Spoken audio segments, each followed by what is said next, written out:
Hello. Uh, I'm here in game. Wow.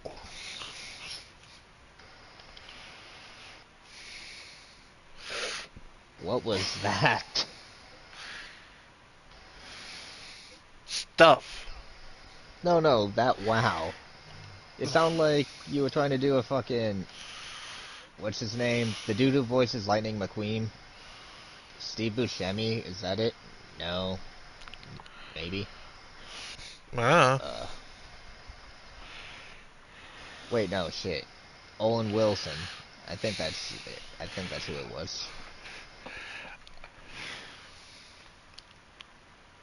Point is, it sounded like you were trying to do an impression of him. uh, Specifically, I, the one that was used... The voice clip of him that was used in that one animation that someone did of that shark girl when she was listing all the shit Lightning McQueen did and everything, and then became completely silenced when asked if he was in Kingdom Hearts, only to find out he was not in Kingdom Hearts. huh. You remember that? Probably. Vaguely. Vaguely. It's the shark girl that you have I, modded over Luigi. I'm well aware of who I have modded over Luigi. I know, And but what's the name? I can't remember the fucking name. Gargirl. That's Garl. it. I thought it G was A like I thought it was like G A. Gua Shark. It's GAWRGURA. Gawa Gua. That's The feels second like it part should is be pronounced Gura. that way. The second part is Gura. The first part, I don't know. I go with. I usually just call her Gura because Shark Girl. But Honest question, is that even English? And I I, don't mean that in a rude way. I mean like, is it one of those things? Is it like when people intentionally spell a word wrong or mispronounce it, I or is feel that an like actual word? it's a intentional misspelling, or I want to say intentional misspelling, but I don't know. Okay, thank you. Yep. What? Now that I have an answer, I'm satisfied. I don't care enough to proofread. I cared enough for the answer, and that's all I needed. If you're sure. Well, that and $12.92 million. Well, I can't I could help do you with a that one. lot. Well, why not?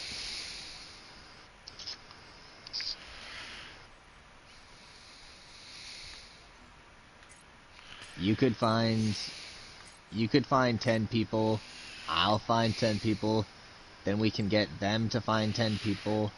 Then if we keep doing that and ask them all to chip in $2, then maybe I can get that $12.92 million.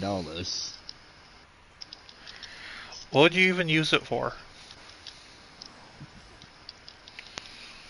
I'd buy a chair.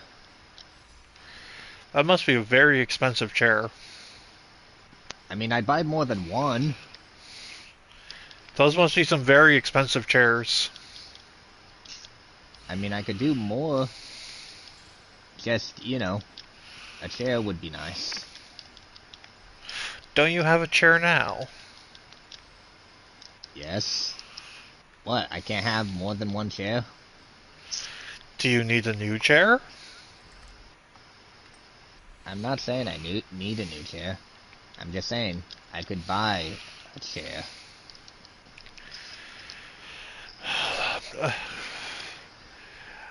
I What, don't know do you want... whether...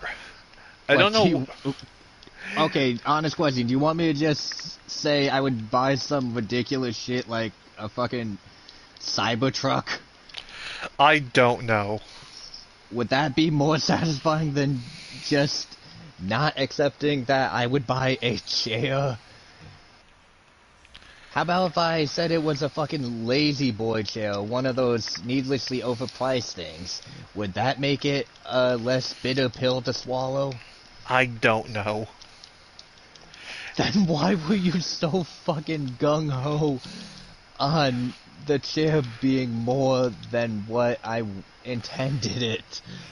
Like, Because I can acknowledge that the way I was talking and things like that could have made it seem like I was building to something. I'll acknowledge that, but when I said that was it, why did we stretch it?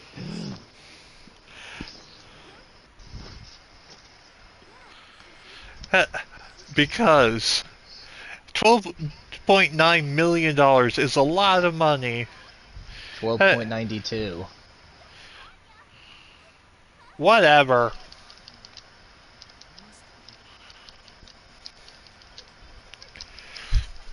And if nothing else, it keeps us talking. At least until the awkward silence happens, because we're not sure how the fuck we're even supposed to move on after that. So Godzilla minus one, minus color was really good. Uh-huh. Yes, it was. Oh, that's another thing I could do with the remainder of the $12.92 million. I could buy fucking one of the Godzilla minus one DVDs. It would have to be imported, I think. I don't think we'll get a physical release here yet. And I could maybe try and get my hands on one of the golden Godzilla figurines Bandai released to celebrate it winning that special effects reward.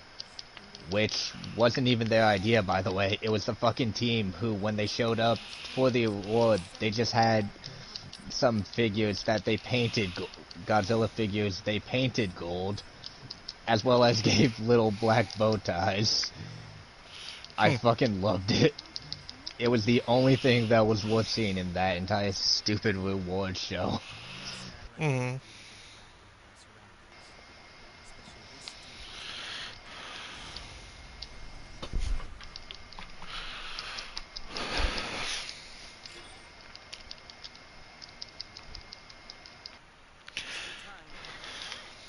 Oh, I could also subscribe to so many people's Patreons. Like that, I can't remember if he was Venezuelan, but like that animator who makes those hilarious and awesome Godzilla animation things, Verano.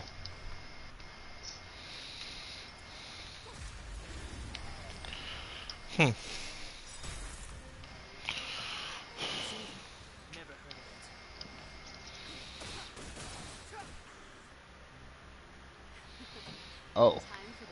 Or I could commission someone like Devil Artemis to to basically recreate the end of the first Space Jam movie, which in my opinion is the only Space Jam movie. But use Optimus Prime and Godzilla.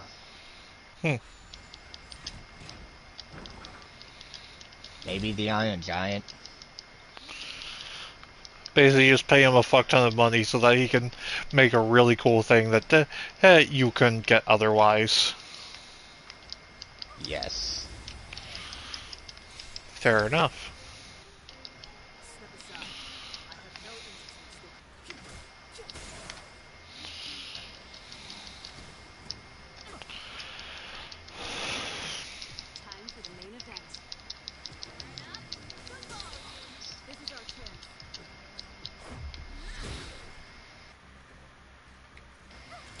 Trying to think of other good animators. Oh, there's Rubber Ross. Yeah, AKA the best Game Grump. He was the best before, after, no matter what version. Do you want to do you want to hear something that you might be annoyed with? Sure. Uh, I didn't realize he was a Game Grump. Why would I be annoyed with that? Although he's still attached, I believe he still shows up occasionally. He's basically been doing his own thing, making awesome animations and shit like that on his own time. He may technically still be a gang. Actually, I'm not sure if he still even is one. I know that he's still friends and everything with Aaron and hangs out with him.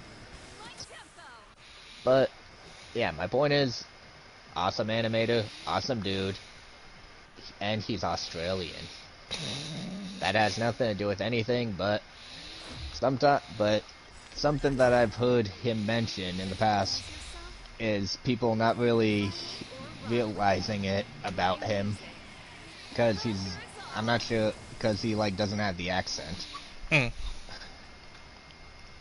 But I've watched him when he's petting his cat Om. Mm-hmm. I'm not sure if I pronounced it correctly the first or second time. But you know how sometimes when you're being really affectionate with one of your pets, how you might have your voice get deeper or things like that, like your tone goes down, lower. When he's affectionately petting his cat, you hear that Australian come out. The first time I heard it, I honestly thought he was doing a bit with the voice and was gonna just say some random stereotypical shit like, might have to put a shrimp on the barbie, or something. No, like, it's like someone was fucking voicing over him. What? When he was petting his cat. So, the reason I was embarrassed to admit that I didn't know he was a Game Grump is I actually watch him. I mean, yeah, he doesn't really hide it, but he doesn't really talk about it either. Fair. Like I said, he's been doing his own thing. He's been creating his own content, doing his own projects. Lots of Minecraft. Yeah, but specifically because he loves to do those crazy emo animations and shit. Hmm.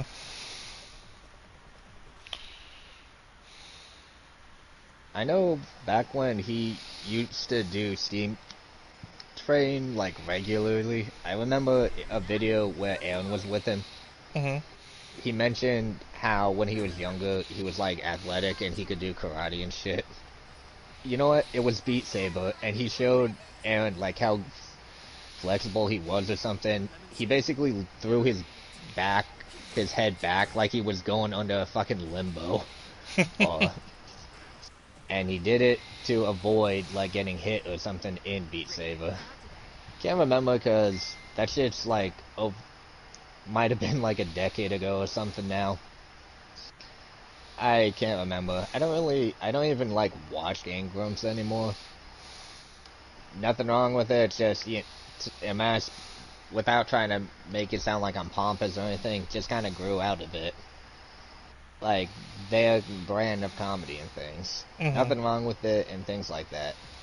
And I still might occasionally pull up an old video just because I remember, nostalgia and enjoying the laid-back attitude. Mm. I'm sure it's still there, but, like, I more so get it from other creators now, like, when I watch Lythero and his Goon videos. Whether it's one on his channel, one on I Heart Justice, one on Zyzex_, or Love Lucy recently. I didn't know she had a channel until the end of the Mario 64, the modern Mario 64 multiplayer video. Her shit's funny too. I think that's a great group because of how funny they are, how they can get upset with each other, but you never think that they're actually like mad or anything. Mm-hmm.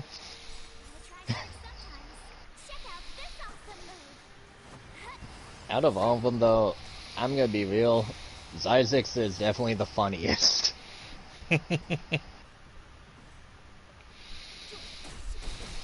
Not only, he's got the most good vibes going. He's the funniest. but he's also the one who will beat the shit out of them in these fighting games. Mhm. One of the funniest things I ever came across from, like, Lytho and everyone on Twitter was this post where it's like, take a game off Gary. He goes from, like, being laid back to now he's leaning forward, stance, stuff. Mhm. And then it's like, yeah, people seem to forget that he's not just a funny man, but he's actually really fucking good at fighting games. Mhm. Like, I love his antics and everything. I love the voices he does and all that shit. Mhm. I love how one of the one of the reasons I love that group is not just their improv, but their commitment to the bits. Whether Yeah. whether it's keeping, whether it's in the first, I think it was the first verse Team Sonic video they did in Fighters, where they kept a bit about going to church and shit Mhm. going for like 15 minutes or something. Even when Gary wanted that shit to end, he still kept it going. Or when he said he wanted to Trent in the event of his demise, he wanted Lucy to inherit his crippling debt. The the funny shit they do. Mhm.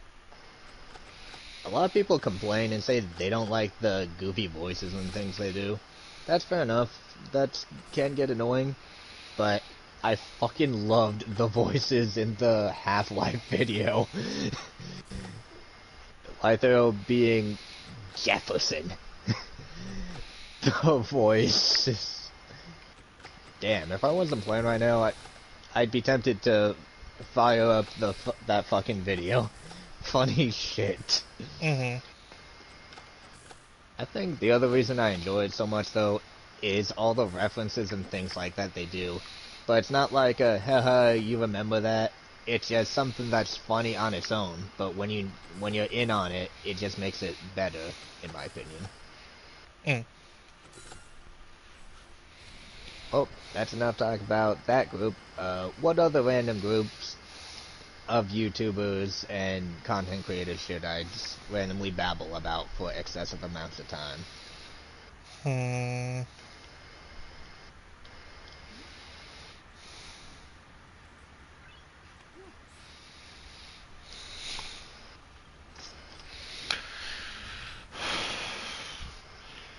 Any new opinions on the Yogscast? Not really. I don't watch them. Like, I don't think anything bad of them or anything like that. And I do still remember some of the videos you showed me, specifically the little joke, not jokes, but the little catchy, dopey songs. Fair. Like the one where one of them had a dog that, like, became a superhero, and they're just like, okay, I'll be the sidekick.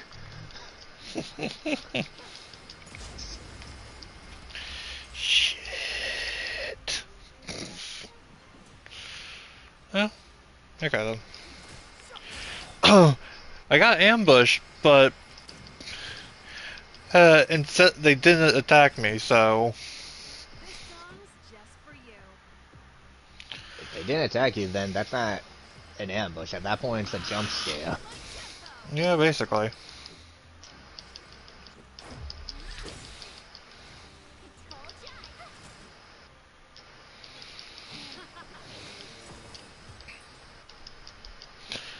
I was The only other strong memory I really have of Yogscast is, again, that video you showed me where they accidentally used a black hole, unleashed a black hole, to the where red matter even, bomb.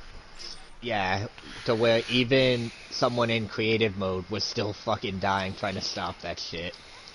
And when they basically got asked why the fuck they used it, all they could say was, it's good for removing gravel. I mean, And it then is. the people who, like, made that mod just added that subtext. That was funny. Mm.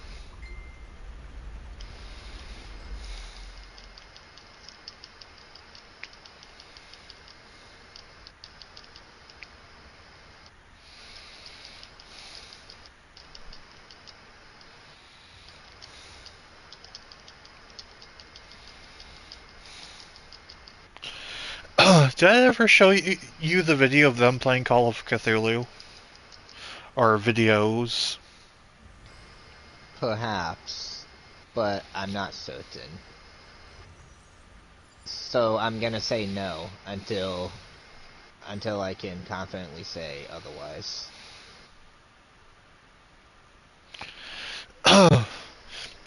If it helps, at one point one of them drank a chamber urn to determine if it was spit or eldritch goo inside. Or not spit, piss or eldritch goo inside. When you said spit, I thought it was just a way for you to censor shit.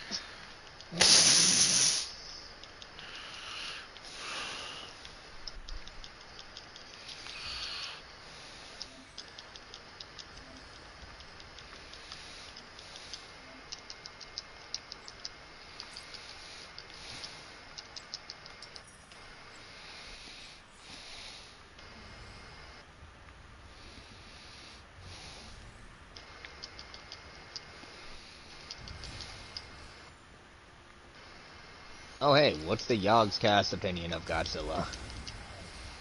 Huh? What's the Yogscast opinion of Godzilla? No idea, I haven't watched them in years. They have to have an opinion on Godzilla. Oh, I'm sure they do. I just don't know it.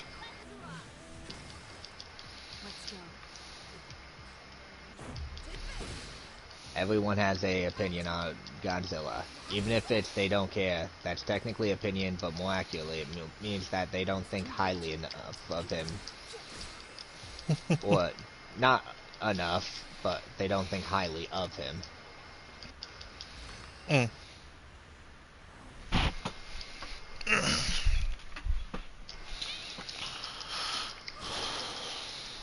They really made free aiming impossible in GB4.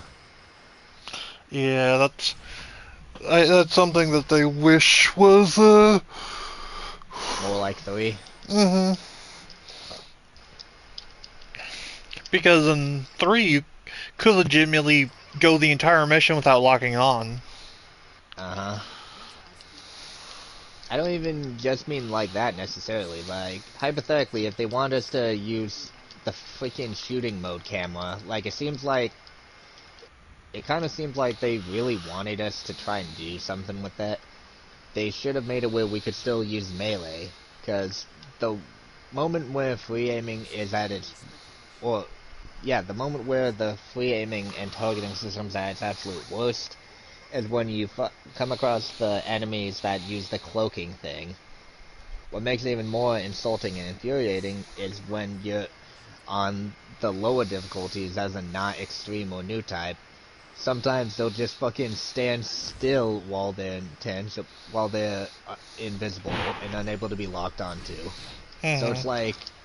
it's like, geez, I'm just waiting out the clock. Like, I can't even take damage to, like, take advantage, to, like, use an EX skill or anything to my advantage.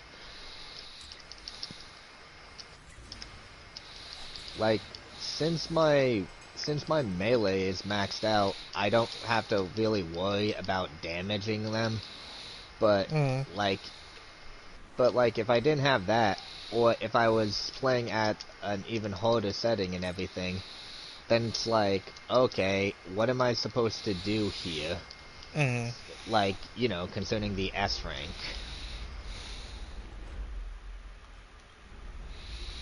Like, specifically, the time limit. Yeah. Like, can you imagine how frustrating it would be if you ended up losing the S rank by hell, 1 second, all because it went intangible and you therefore weren't allowed to do anything? Mhm. It would suck, yes. Like, just make it where, at minimum, just make it where we can still use whatever melee attacks we want while in shooting mode. So that way, we can at least do some instance of free aiming. Hmm. Instead of that BS where you just wait for it to go away. Like I said, I feel like I feel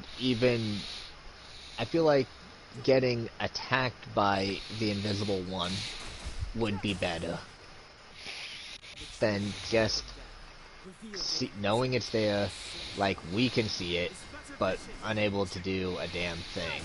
Hmm. Ready to lose yourself? Fight it or rock with it. My music. Also, another thing I really wish that they would do something about, simply put, make it where there's a reason to do a one-hand weapon. I don't mean two-hand, one weapon. I mean, give us a reason to where one hand can be empty. Like, I don't want to feel forced to do something, you know? Hmm. But if you don't, then you're drastically cutting your DPS. Which, obviously, I do want to play this for fun, but I don't want to hinder myself to where I can't do shit, either. What do you mean, limiting our DPS? Unless you're using a two-handed weapon, there's no reason not to use two weapons in your hands.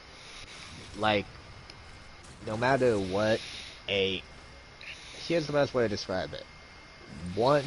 If you're one-handing a weapon, even if it's maxed out, you're still likely gonna have less DPS than two not max level.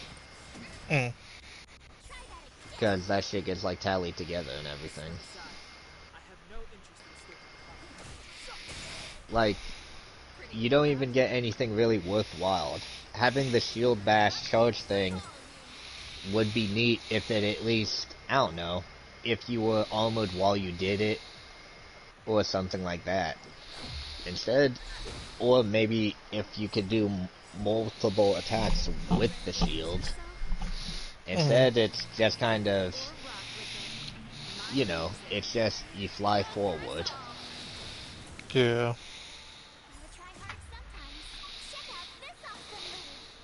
So, like I was saying, it doesn't really, other than potentially looking cooler, because, you know, doing something like one sword in your hand on your shoulder, the other hand down, you know, aesthetic purposes or shit like that, there's no reason to just do one-handed weapons.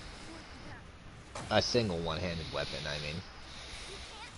Like, I'm not saying they needed to do something crazy or make it where there's, I don't know, some kind of mastery bonus or that you get skills up faster. Like, how about this as a simple thing? If you have one melee weapon and one ranged weapon, you could use them in tandem.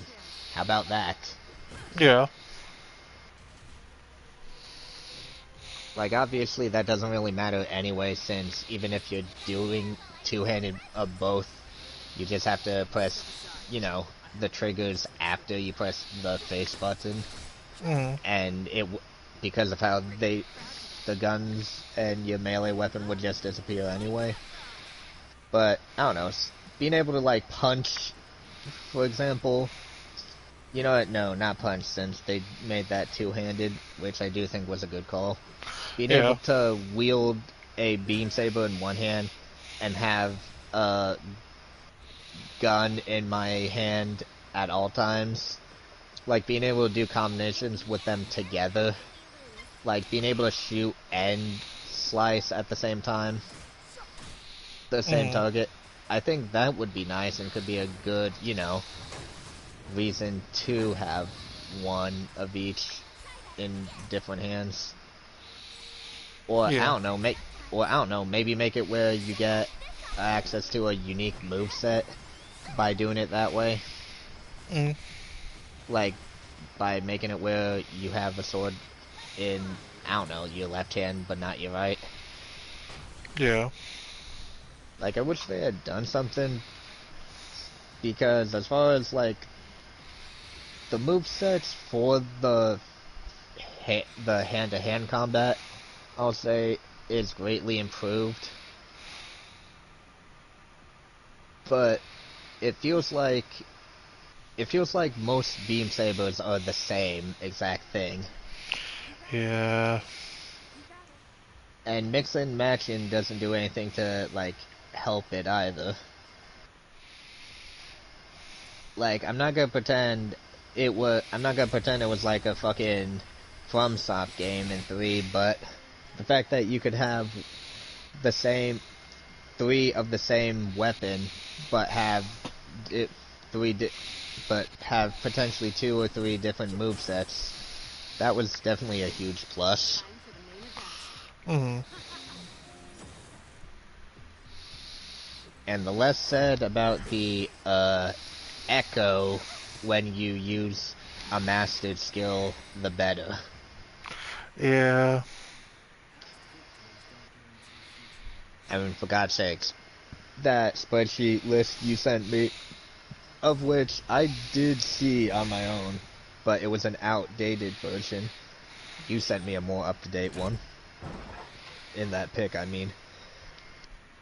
The fact that we had people compiling a list of ones you could use that don't make it where a giant-ass hologram of whatever part appears, Mm. I think says something. Yeah. Yeah. Similar to the fact that we had to go into the settings to turn off the shit that made it where your builder part would move when you use it. Mm-hmm. Like, just give us an option like that. It hurts. It hurts with all my criticism because it feels like they're so fucking close. But again, the building is so much better here compared to 3. Even if it had the same amount of parts and everything, excuse me, it's just the sheer freedom we can do with it, and the cool shit that we could never fucking do in 3. Mm.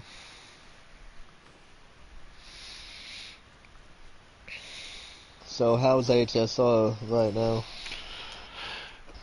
um. Well, we've acknowledged the fact that we're walking into a trap,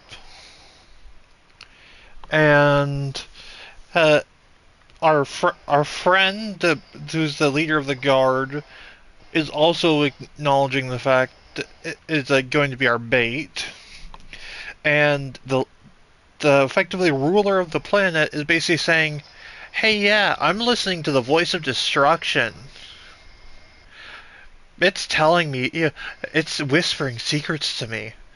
It says all we need to do is destroy our entire way of life and everyone that lives in it, and then everything will be perfectly fine." And I'm not even joking. I believe you, and that is fucking stupid. I didn't say she was, or she's supposed to be very smart, but but yeah.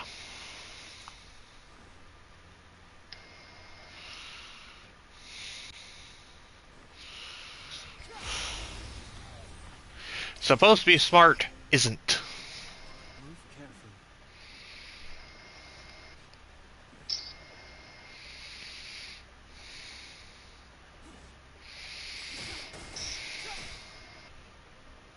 You know what really grinds my gears? Shit. What? Don't oh shit me, what? Pretty good crowd today.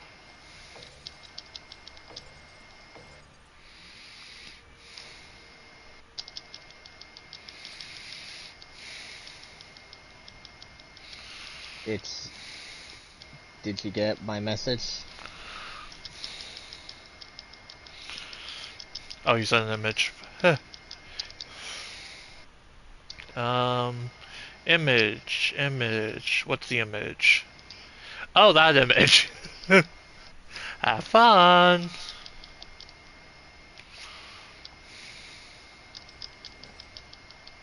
Considering this is base game and not DLC, I will. Because this shit's gonna be easy. Far too easy to be the real Big Sam.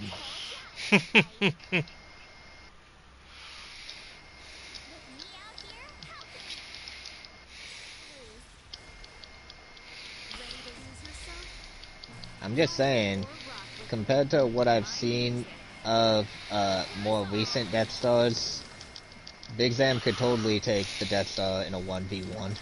Yeah.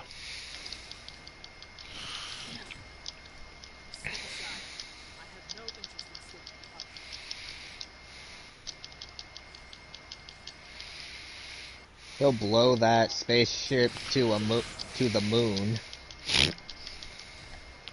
What about Yeah, the you one? got... What about the one that is the moon? What about the one that is the moon? Is it big enough? Is it Zammy enough? No, it's not.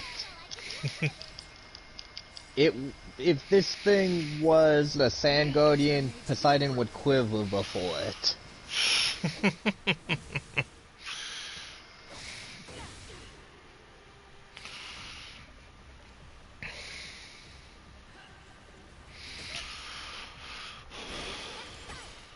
All the more reason you can tell that wasn't the real Big Sam. The fact that it was the first boss in this boss rush quest mission thing. Hmm. Is that... No, that is not the Dark Gundam. If only. I mean, considering how disappointing that boss fight was, it honestly is doing me a service by not being it. Not being my beloved Satan Gundam. While I am the forever Chad that is Burning Gundam, aka God Gundam. Aka Glorious Gundam.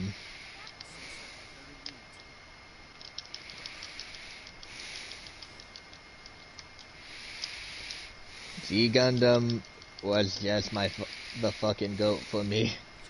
It's the one that answered the question, what if we made Gundam an anime?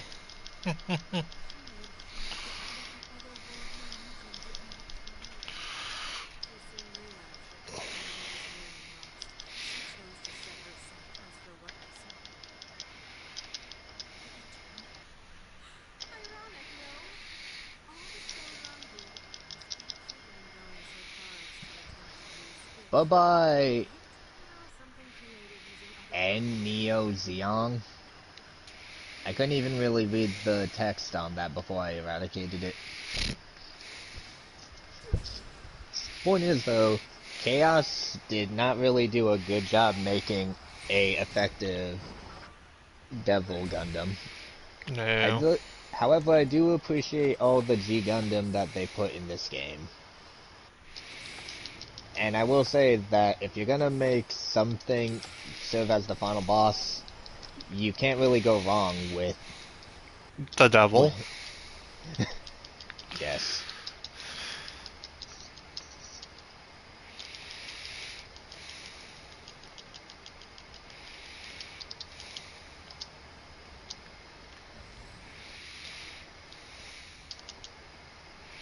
There was only one real way that they could have kidnapped Lilin like they did.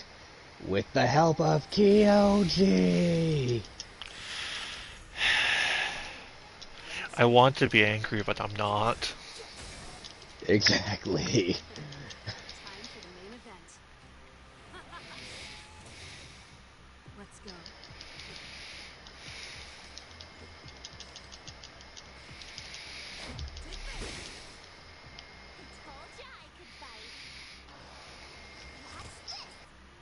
Damn, perfect break. Perfect break as in everything that could be the grid was grid, and everything that couldn't was destroyed.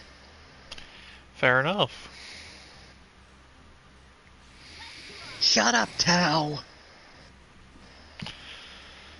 And I've been hating on him specifically, it's more like, it's stupid hearing him say the same shit repeatedly. Like you mentioned the other day, it really would have been nice if they didn't make it where Tao and early game Lin weren't the ones that were stuck as your teammates unless you go through the arbitrary action of changing your teammates just for the freaking mission. Oh, but wait, you can't do it if it's not one that you haven't already played through before. That's the benefit of doing stuff online. Uh-huh. And it feels really freaking weird that they didn't at least, I don't know, update Lin's Gunpla to be the later one in the story. What do you mean? I'm currently on chapter 4 and everything, and throughout all of these, Lin's been using her Gundam forever for years. The first Gunpla she was in when we met her. Obviously, I know it's not until later chapters when shit hits the fan. But Yeah, I believe once we get to the point where she's using Lincarnation is when she'll actually have when she'll actually change. yeah, absolutely. You and I, or maybe it was Tim and I, did mission 26 together. So even though I didn't do that mission with them specifically, it still shows her and Tao as the default ones.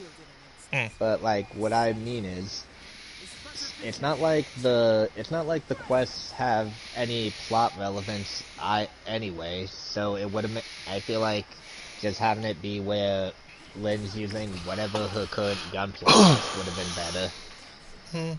It's not like it would even change how useful or helpful she and Tao are anyway. I really do find it weird / funny that Misa seemed to be the best one when you could, bring the random partners of your choosing. It seems too fucking appropriate that the one who was canonically a champion and the most experienced happens to be in my opinion, the best AI. Which, to be fair, is not saying much. The bar was buried underground.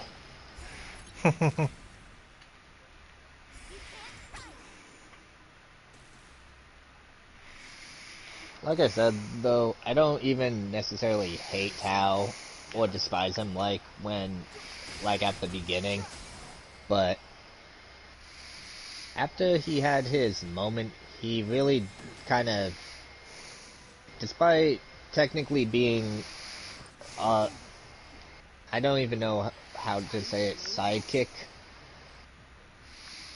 Whatever. He kind of felt like he was the least relevant by the end of it. What's the dude? Not Meister Jin, the other one, it's like Masa. You know, the dude who joins us later. He felt... Yeah, I don't remember his name. Yeah, he felt more plot relevant by the end of it. Yeah. I mean, I knew Lin was going to be more relevant, but that was kind of a given, especially once they revealed to us, oh, she literally inherits the title of main heroine, I guess you could say, from Misa, her cousin. Second generation plot relevance. Exactly.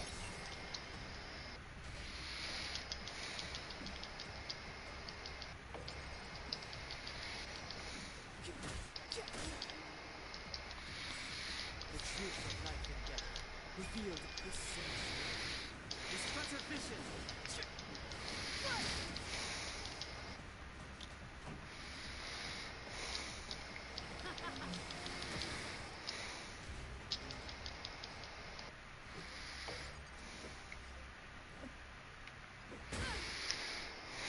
You have the worst luck running into me. With me out here, how can you lose? You can't run. But yeah, like it felt like he kind of, I'm not gonna say fell off, but as previously mentioned, he seemed to just kind of lose his purpose, I guess. Mm. He just kind of became a background character, which isn't saying much, but you get what I mean. Yeah. Like, I don't know, it would have been nice if maybe we got little sprinklings of him mentioning he was doing a better job, like, standing up for himself outside of the game or something. Mm-hmm. Or, I don't know, maybe if he at least changed up his gunpla a little bit. He did. I honestly did not notice. That's understandable. But yeah, it, I, during the end credits for GB4, I did actually take pictures of, everyone, and it is hardest to tell with Tao because Tao is just using the base ass, just a, Captain. yeah, he's just using a basic captain, but he does actually have, like, hey, he does actually have a different appearance on than he did at the start. Well, let me rephrase it. A drastic change. Or at Hmm. least more fucking noticeable. Yeah.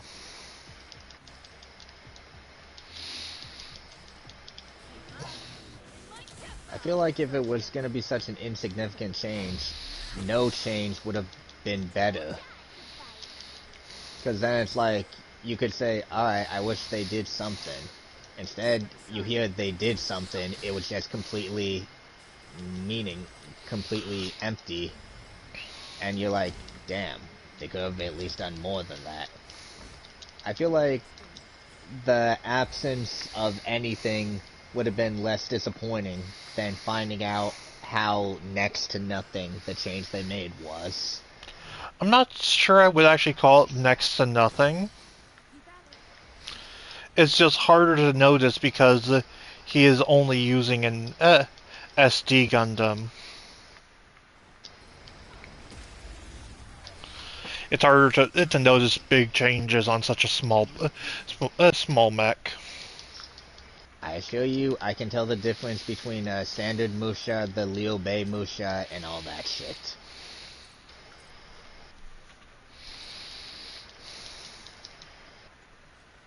I hear what you're saying. I just, it's, I feel like that's an excuse saying that it, there's not much. Fight it or rock with it. My music. I mean, you remember how stir crazy I got trying to recreate my favorite SD Gundam who Fair. didn't have a kit? With me out here, how can we lose?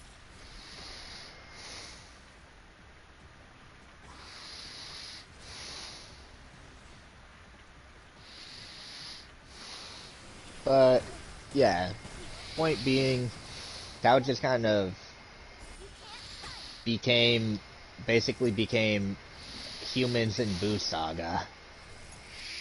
Yeah.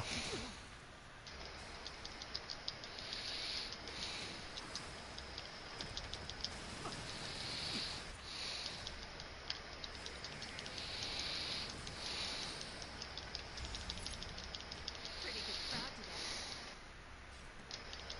Keep up. Light steps off. Clemency? Never heard of it. The time is now. Let's make it quick.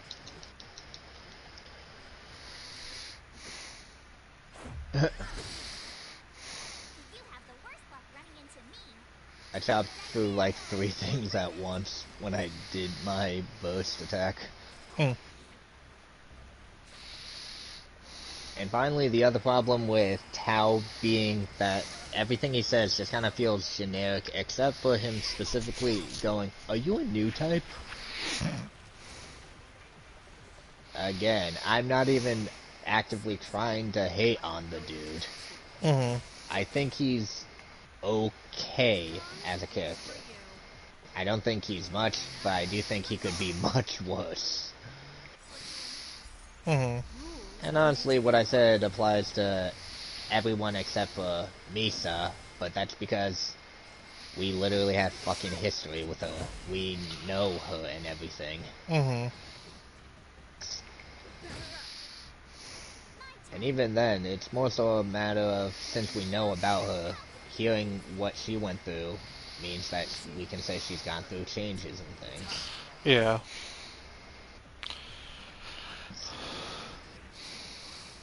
And then there's bringing in the secondary media, like the manga, and any OVAs or any shit like that.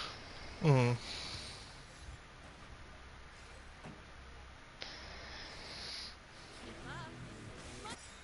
It's that time. 2 o'clock. Mm-hmm. Fight it or rock with it. My music. I'm close to a good stopping point. Fair. The truth of life and death, revealed this century. This treasure vision. The reason I'm doing all of these quests is I want all the builder parts. Well, you know, the optional builder parts. Yeah. This is our chance.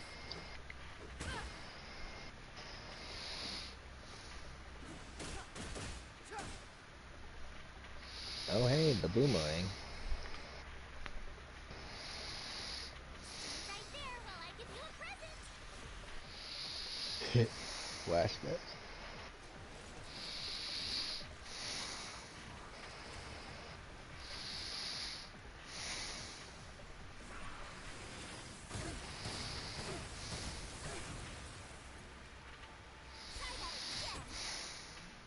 Pretty good crowd today. Let's rock.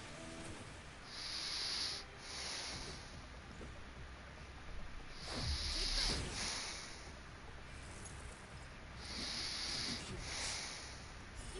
run.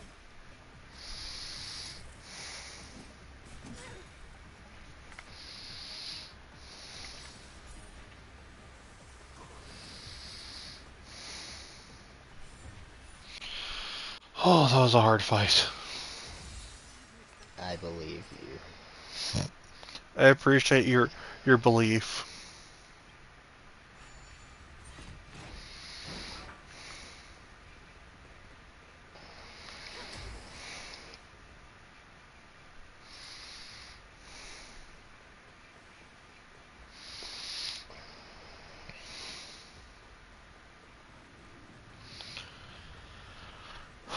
There's probably an easier way to do this, but it's like there was there's a side path that I could go down, and it had a three-way fight, followed by a uh a a copy of the encounter that the last story encounter, which was very hard, which led to another so-so fight, which led to an even harder mini-boss. A completely optional mini-boss, but still. I see. Step aside. Very annoying, much annoyance. Yeah, I can tell. Rules are made to be broken. Oh, I just thought of something to mention. Apparently, they're doing a big update for multiverses. They're going to be adding in Raven from Teen Titans as well as Marceline from Adventure Time. They're also apparently going to make the game faster and shit like that. Let's go. Hopefully, that'll give it a much needed adrenaline shot. I haven't touched it in so long. Neither have you, to my knowledge. I haven't. I had to uninstall it Uninstall. just because space. Fair enough. Unfortunate, but fair enough and understandable. But yeah, it was okay, but definitely was in a bit of a rough state. Yeah. You know something I'm consistently hearing people say? Hmm. That Nick All-Star Brawl 2 was basically perfect as the Smash alternative as far as platform fighters go. Hmm. But where they fucked themselves over was making it where you had to pay $40. I I see. honestly, I don't see. Like, if you're getting the normal version of Smash Ultimate without any DLC, that's 60 fucking bucks. Hmm. Maybe 50 or 40 if you if you buy it digitally off the Nintendo eShop. So it's like, I get that Ultimate had a larger roster, but we're talking about what is supposed to be a budget title. Like, Multiverses had a big push and things behind it. It's technically failed twice since I've heard so many people saying that it's dead and complaining that apparently the reason it died was because Smash Bros. Players didn't like it. Ignoring the fact that Multiverses is not available on the Switch. Yeah. But my point is this, like, Rivals of Aether is great. It survived. It had a much smaller roster, not just compared to Smash Ultimate, but it was small compared to even Smash 4, which you could say was its direct competition at the time. Excuse me. My point is this, though. Nick also had the roster and everything, but had a decent roster and things like that, but I feel like there must be more to how come it seemingly failed, or at least didn't become the true alternative to Smash Bros. That it could have been. There's gotta be something more to it than just the price point. Like, I don't know, maybe the initial hype behind it died too quickly. Because saying that the $40 price point is the problem is kind of ridiculous to me. Yeah. When, aside from Brawlhalla, pretty much every platform fighter that actually survives or exists is one where you had to pay and let's just call it an initial installation fee, and then maybe got free updates or straight up DLC that added on to it. And even then, part of the reason Brawlhalla works is because of the fact that it's not even a Smash game necessarily. It's a platform fighter, true, but vastly different mechanics and everything. And also the fact that it was basically the first / only one that did the cosmetic shit. And they basically did it perfectly. You got all the collabs and shit. Like, you could have fucking Rayman and Bomberman and fucking Mega Man fighting each other, and it's not in fucking Smash Bros. Or modded. You could have them fighting fucking The Undertaker and all this other shit. And to top things off, they put a lot of money in their competitive scene, which in turn means they're actually the most, like, profitable and successful in that regard. Yeah, like, I think something I like about Brawlhalla over Multiverses and anything with that kind of game style, Yeah. is Brawlhalla gives you an upfront option. Hey, buy this, and we'll give you every single character we have made or will make. It doesn't give you any of the unique skins that make them look or play differently. but it gives you a lot. Hmm. It's like buying the base thing is all you need. Mm-hmm. And then if you want or like any of the extra shit, you can just pay for that, yeah. Whereas with multiverses, at least when it initially came out, it seemed like you basically had to spend like $10 per fucking character. I'm being Mm-hmm. hyperbole just to clarify that, although I wouldn't be surprised if that was the price. And also, how slow the content comes out is also a big thing. Like, one of the reasons Smash Bros. Is successful, besides all the fucking IPs and everything, was because once you bought a DLC pack, they would tell you how many slots there were, and you were just left to speculate and shit like that. Mm.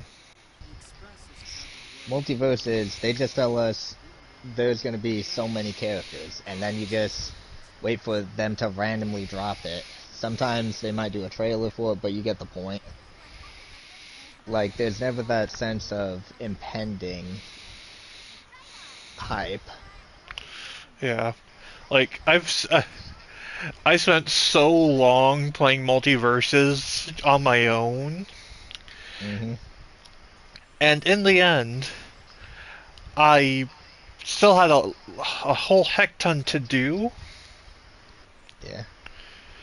Uh, I had a whole heck ton to do, and there was and I only ever got like one character from all the effort I put into it.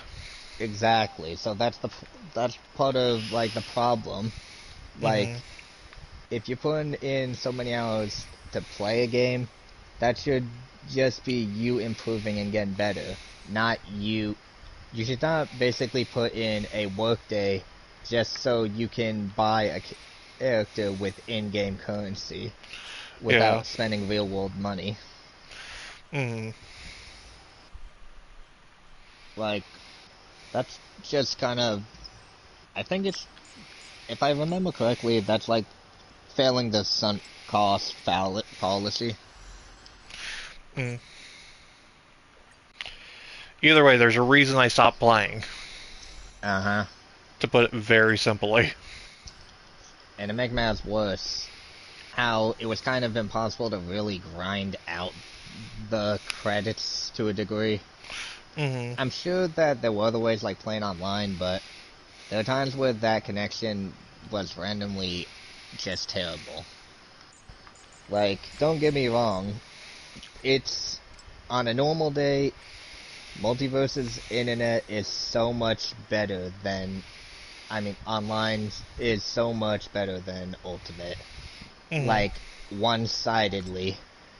It's the fucking Hulk vs. Loki meet from the first Avengers film. Like, Mm. that's how one-sided it is in Multiverse's favor. However, it manages to, at times, be worse than Ultimate's worst. Yeah.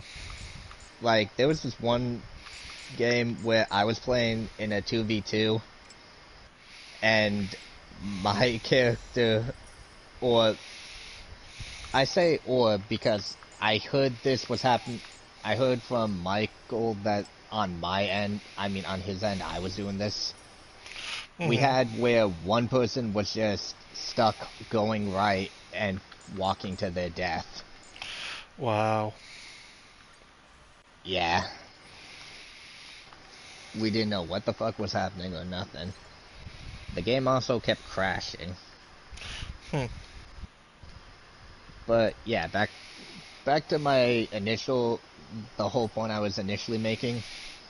I feel like it's far-fetched to say that having to pay $40 for Nick All-Star 2, I feel like saying that just that initial pay was what killed it. Especially when I'm pretty sure it was a cross-play game. I feel like that's a load of bullshit. And Yeah. that there had to have been something else to it. Hmm.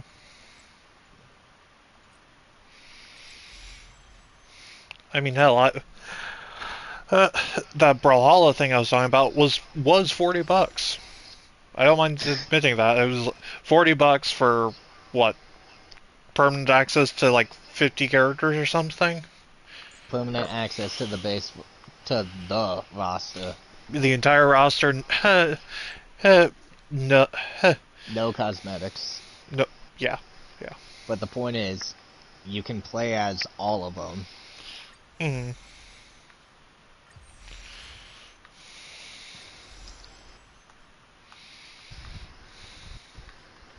I think part of the problem with multiverses might have been the fact that it was too fucking widespread, but also somehow too narrow. Mm. Like, here's what I mean. Multiverses is just like all the IPs that WB Discovery owns. Hence why we have fucking Game of Thrones characters. Yeah, that one is a bit weird. Yeah. Game of Thrones characters fighting Looney Tunes. Also, LeBron James is there. I will say Arya is fun to play, but she's a bit of a weird. I guess if you're gonna have a Game of Thrones character in there, I would probably choose Arya as the first choice. Fair enough. And then there's the OC Rain Dog, who apparently is the whole reason this multiverses thing happens. Yeah, I'll take your word for it. Yeah, that is, like, legitimately it, apparently. But back to what I'm saying. So, that means that you technically have a almost limitless amount of characters, right? Mm-hmm. That's just it, though. Like, one of the reasons Smash Bros. Worked was, since it started in the 90s, when there weren't as many, you could say, different ideas or opinions on who is a gaming icon and everything. It's like, whoa, Mario, Link, Pikachu, Donkey Kong, they're in this fighting game together, you know? Mm-hmm. But that's just it. Because it was a Nintendo game, that meant that it was strictly like, you know, Nintendo IP, so a Nintendo fan could just play it and enjoy it. Mm-hmm. Over time, you know, in Brawl and such, we had third parties. But said third party characters were characters that could still be considered or deemed icons for a decent amount of people. Especially Sonic. Then, Smash 4, we got more things, including Cloud Strife, who famously was never on a Nintendo home console before. Mm-hmm. I have to phrase it that way because I believe he was on, like, in Final Fantasy Tactics, was it? Well, Something on, like, Game Boy Advance and shit. Yeah. But the point being, it was crazy, groundbreaking, but it was still someone you could consider an icon of gaming. So it kind of opened up the floodgates and making it where gamers of all, like, backgrounds and things, or people who just enjoy the mechanics that Smash Bros. Created and everything, where it's like, everyone's like, who could be next? It could be anyone. Mm-hmm. And everyone had, like, their thought, their idea, and everything. Obviously, the DLC could just be seen as more or less advertising. Mm-hmm. But for some people, it could also be considered validation. Like, Yeah. case in point, Banjo and Kazooie showing up. That kind of further validates many people's thoughts that the bear and bird are icons. Yeah. Fallen ones, but you get the point. What are you supposed to do when it comes to something as vastly widespread out as Warner Bros? Like, it makes sense to include... It makes sense who they included as a starter. Such as, you know, the Trinity, aka Batman, Superman, Wonder Woman. Mm-hmm. But the problem is, when you look at that initial roster, it's like there's 4 factions, and then there's just 2 or 3 extra characters. Yeah. Like, it's almost like, you know that meme where people say that there's too many Fire Emblem characters?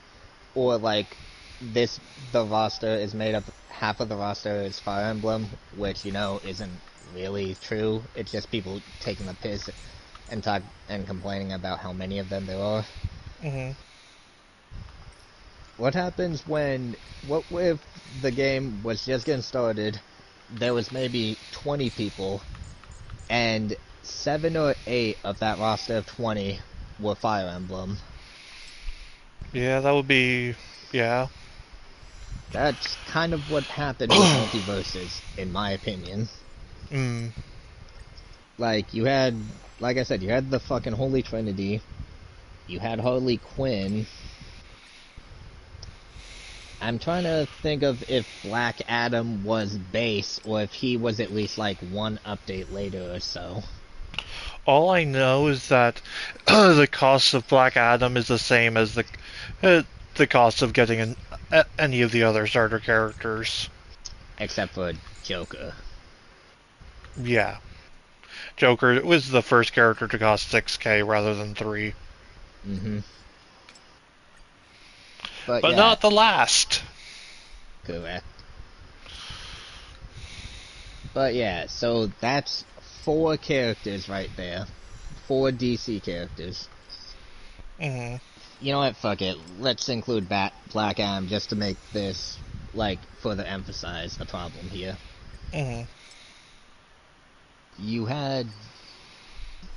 Then you had Bugs Bunny and Taz. I don't think Marvin was added yet. Hmm. Then you have Shaggy and Velma. You had fucking the Rain Dog, as well as 2 Gremlins, an IP which they hadn't even really done anything with. Then you had 2 characters a la Rick and Morty. You get my point. It's like... Oh, there was also Steven and Garnet. Hmm. Finn and Jake. It's like, they just kind of had a mix mash. It didn't really... I wouldn't really say that it was truly... I'd say they had some icons, but then it's like, for every true icon, you also brought, like, their crew. Yeah. And I mean, for God's sakes, to my knowledge, they still don't have Daffy Duck. How the fuck do you go this Yeah. long without the duck? Yeah.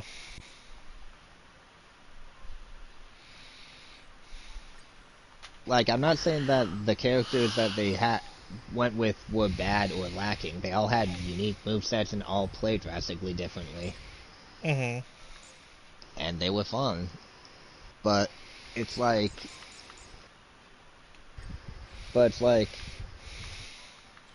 don't know. What exactly are we supposed to latch on to? Like, are we supposed to, as an example, go, oh, I hope Mordecai and Rigby from Regular Show get in? Aren't they being added? Maybe. I feel like I I heard know, something about that. who knows? But the point is, well, think of it like this. Regular Show, it's still I'd say it's still decently popular since I still see people talk and reference it online and shit. Hmm. But my point is this. Regular Show, it ended back in 2018. 6 years ago. Yeah. Can it really be considered quote unquote relevant? Like, they do have they do have at least one new season or so coming up called Hmm. Regular Show The Lost Tapes. But it's like this. The same thing with Adventure Time. Like, you have these shows that have been concluded and done with for years. They're not really pillars of WB. Are they even really iconic enough to fight, say, fucking Superman and Batman? That's not Hmm. to say they're not popular or anything. Adventure Time basically brought Cartoon Network back from the dead after the whole CN Real bullshit. Yeah. Another example being maybe some people's favorite shows from Cartoon Network weren't even technically from Cartoon Network. Like, I don't know, I'm sure there are people who would want the characters from Total Drama Island in Multiverses, or 16, or Stoked, or you get my point. Mm-hmm. Those shows that were actually made in Canada and aired on a separate network, but then when they were brought over here, just aired on Cartoon Network. I mean, another example being fucking Billy and Mandy, Edda and Eddie. I know that one of the most recent characters they added was the Powerpuff Girls, and they made it where it's all three of the girls at once. Mm-hmm. I'm not saying that's bad or good, but my point is, it's like, you can't but feel there's a lot of people lacking. Like, I would say that there's no concrete thought or opinion on who should have been the base characters that could represent the brand. Again, I bring up fucking the original Smash Bros. On the Nintendo 64. Pretty much everyone there at the time is someone you could say was the brands and icons of Nintendo. Before you continue your rant, I need your honest opinion. The I reached the end of the area I was in Honkai. Mm-hmm. The next area is a closed dungeon.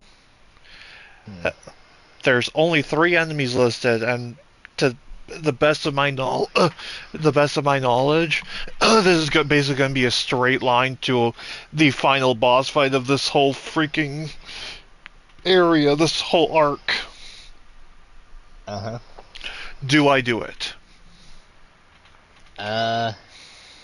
Considering it's already like 2:30, I guess might as well. Okay, I've been trying to ask for the last like 10 minutes, but you've just been ranting.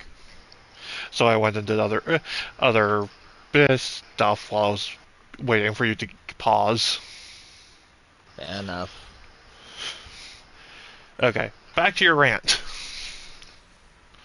No, that was kind of the conclusion of the rant. It's like, part of the reasons you could say Multiverse might be failing, I think, lies in the fact that there's no, like, general consensus on what the base roster should have been. There's no, like, there's not really that many characters that you could say they don't have, say, a character for everyone who's a fan of their brand. Again, N64 Nintendo had pretty much everyone a 90s Nintendo kid could have asked for. You had Link, you had Mario, Donkey Kong, Kirby. You get it. Yeah. You even had some people who would be considered niche stateside, but then more popular in Japan, like Ness. We had Captain Falcon, who, even though F-Zero was decently popular everywhere, it's like no one's had ever seen him outside of an illustration or two in the handbook for the Super Nintendo game. Like, they literally made up his moveset and everything. I don't need to give you a history lesson on where he got his moves from and everything, but the point is, you could say that Captain Falcon became the fucking icon for Smash Bros. With his Falcon Punch and shit. Hell, he's more recognized now for Smash Bros. Than F-Zero. Granted, it doesn't help the fact that his last game, not counting F-Zero 99, was on the fucking GameCube. I mean, there were Game Boy Advance games, but that's still, the GameCube era. Also, we did get a little bit of the final lore for everything. Uh, so the Stellaron, a piece of the aspect of destruction, Mm-hmm. it is it. They found it on this planet, and the very first Supreme Guardian, uh, basically, it was fighting off the armies of destruction. It was being pushed back into the city, and basically used the Stellaron like as her like dying wish, basically to uh, she wished that the for the she wished for the infernal armies of destruction to be destroyed, which it did by creating an everlasting blizzard that is basically like a year from destroying their entire planet. And the current Supreme Guardian has basically become completely corrupted by the will of the Stellaron, and is now trying to corrupt her daughter, the next Supreme Guardian, and our friend. So we're intervening no matter what she has to say. Promised future, Grania. Covered it without hate, without suffering. A world where people no longer have to pray like prisoners for survival.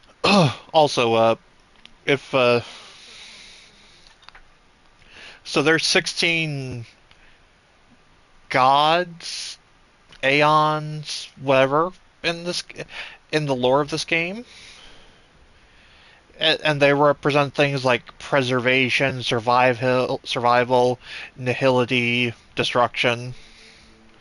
Um, this planet worships the god of preservation, 700 which years is ago. funny because a fuck ton of shit is frozen solid in this world. Radiant. So they're all about preservation and preserving life, and she's like, let's destroy everything.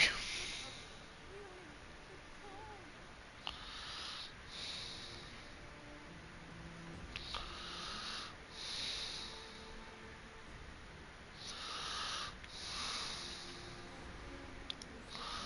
Is the ancient, powerless, entrenched in the depths of natural chaos. Step aside. Break free of the chains that you were brainwashed to hold here, witch! Seal. I felt the blizzards being tuned to you. Wow, she's really cold. Witch! Can I go down before you As in the personality type, not physically. Though I imagine she is an ice user, so.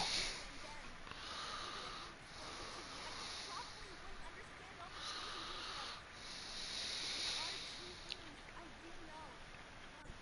One, these guys have come through hell to get here. They don't just spawn on things. And two, do you remember what I said? If anything happened to you, I'd save you. Do you understand?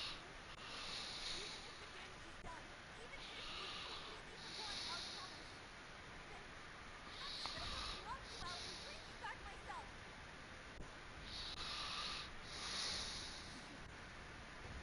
All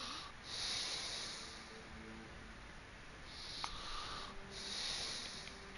Finished? I think I've given you long enough to live farewell. It's time I told you my other reason for bringing you here. I want to witness your change. I've told you all the truth there is to know. The deal with the Stellaron, the Asari Jinx. There are no more secrets between us. Many years ago, the voice of the Stellaron sounded in my ears for the first time. I was no different from the previous generations of Guardians. Refused to fear. I was as you are now. Old and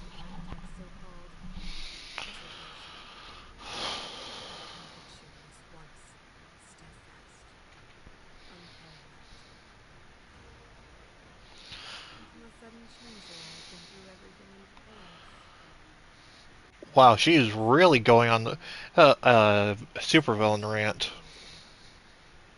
No alchemy ever knew want. When compared to that illusory, ever more distant preservation, this was so tangible.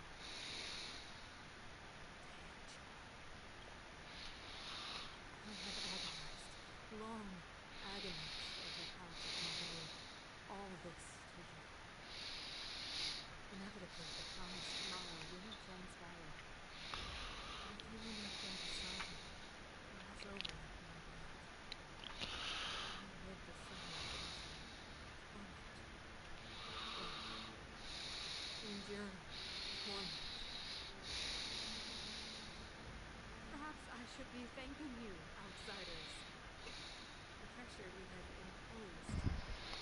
I'm sorry for being so quiet. I don't know how to process this. Oh, Throughout your life, I have never forgotten Allegedly, Kathleen Kennedy's trying to launch a new Star Wars trilogy. oh Jesus. as far, so near. Choose. And apparently, she wants the filmmaker Simon Kinberg to. I'm not sure if it's direct or what. It just says is in the works from filmmaker Simon Kinberg. From what I'm seeing, Simon Kinberg is apparently the guy who fucked up the Dark Phoenix story in the X-Men movies twice, both Lovely. times. Yeah, Desperation sheds a light on the darkest and recesses of the heart. that's not. And what makes this worse is it's unknown if this is gonna if it's gonna go.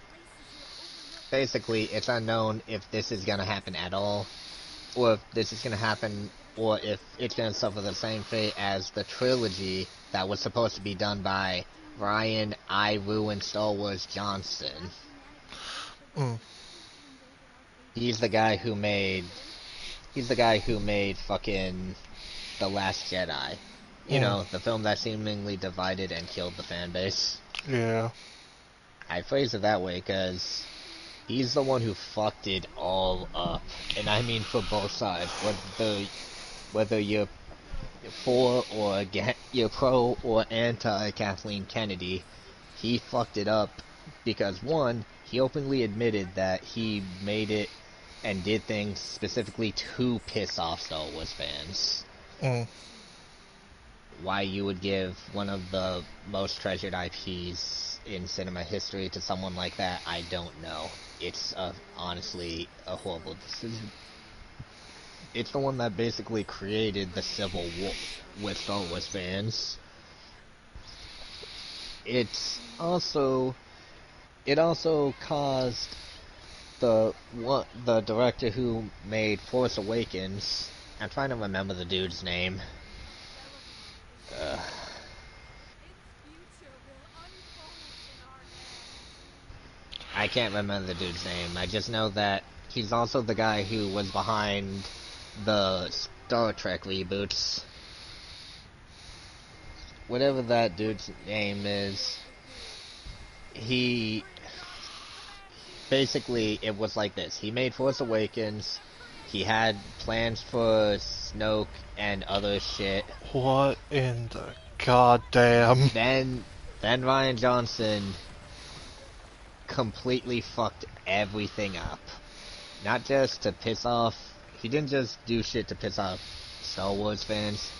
He also completely fucked up the guy's plans, and as a result, when the dude was supposed to direct the third film, what we know known as The Rise of What the Skywalker, fuck?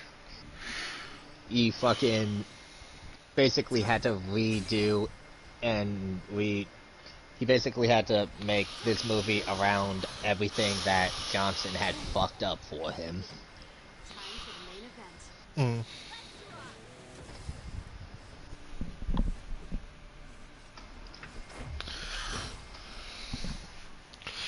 So, Never heard of it. so, Uh-huh. she just went on this rant about how Bronya would be the mother of the new world, and so she's just going to become the ruler or something by herself and kill us and all that. Before summoning a goddamn Gundam. There was just a Gundam looming in the back of the background of the fight that has a turn that I am very worried about triggering. That's funny. Oh, also, it was J.J. Abrams. Mm.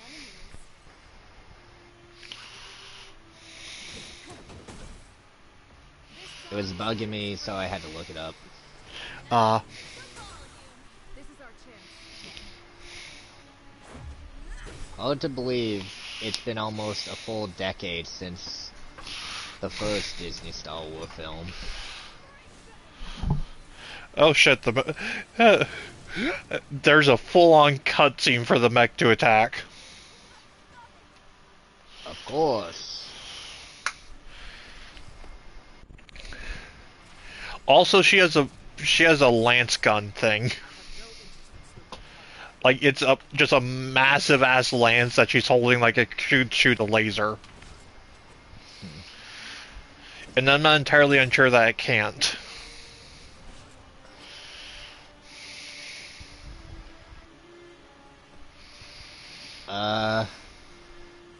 I'm not gonna lie, this is fucked up but funny. Because I found out it was J.J. Abrams by just typing in Force Awakens. I didn't type in anything else. I didn't even type in Star Wars.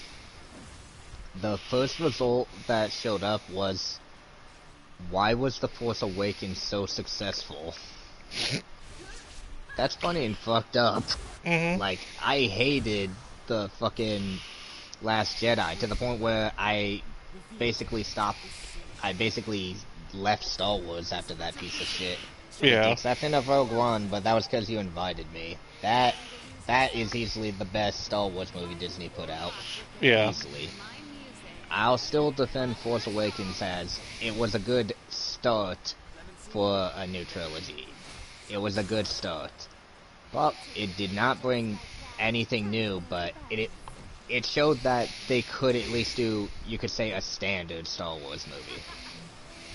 Then, the next one was such a god-awful piece of shit. Like, I didn't even go in Oh, trying shit, the to Gundam's hate it or attacking. anything. It was just so boring, and by the end of so stupid. The Gundam's and by the end of exploding? it, yeah, Gundams explode all the time. No, but his arm just exploded for no discernible reason. Interesting.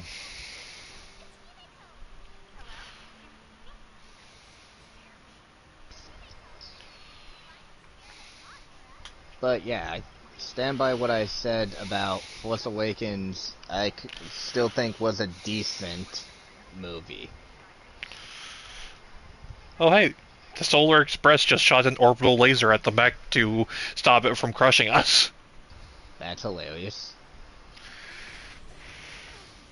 And And yeah, I'm like I was parkouring up a... I am parkouring up a fucking Gundam.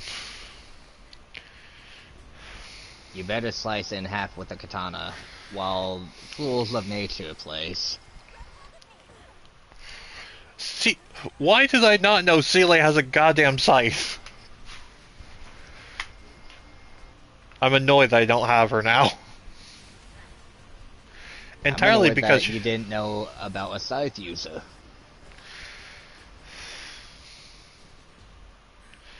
oh hey, now I have to 1v1. I really hope not, but I just parkoured up to the very top where the final boss just turned into an icicle.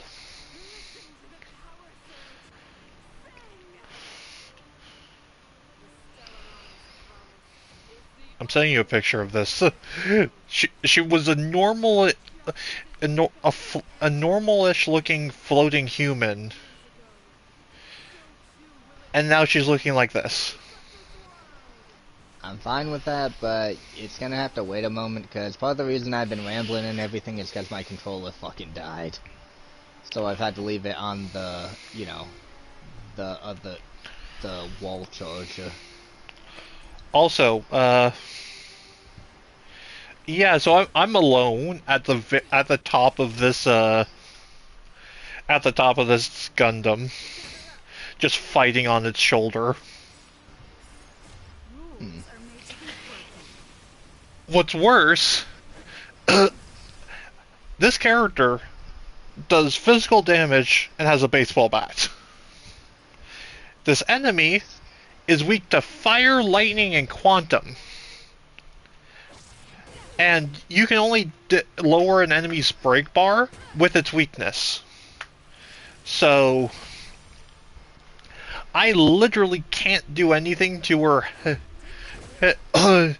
to put her in a break state because I don't have the damage type. So instead, I'm just hitting her with a bat over and over again. Hmm.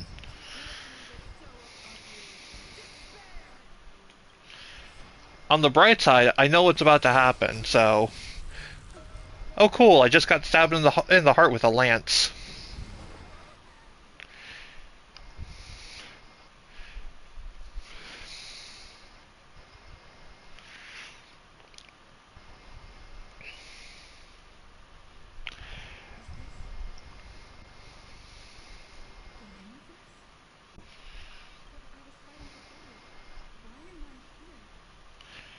And now I'm in outer space, I think. Hmm.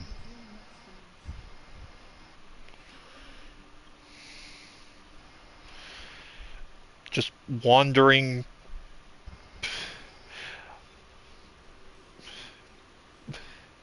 I'm just literally floating up above the universe. Like I'm walking across the spiral galaxy. Transfer the residents to the outer municipal district for the time being. The chemistry loss is 26 units. Go on, Jafar. I'm not sure that they're dead. I saw their broken figures. None of them were fragmented. To have them back there defying all reason is madness. I'm guarding. If this continues... I know well the consequences, Jafar.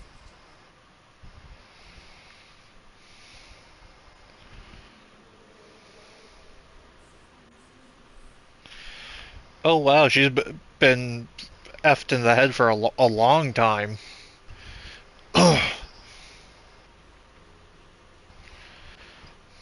I'm just walking across the spiral galaxy. Isn't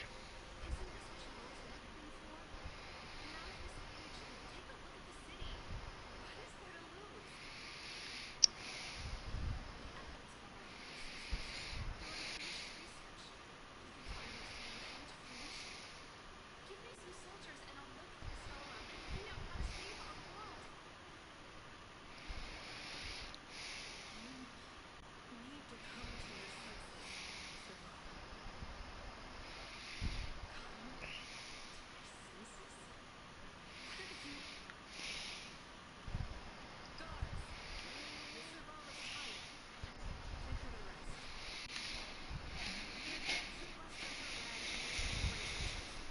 Their work is illegal. Why, Kakami? Why have you gone so cold? Zavala, you are my most cherished friend.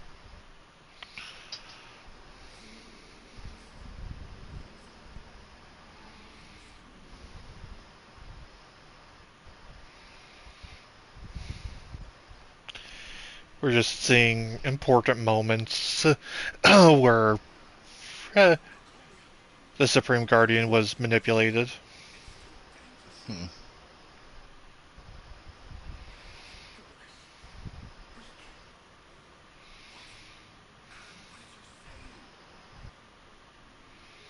What? What did you say? The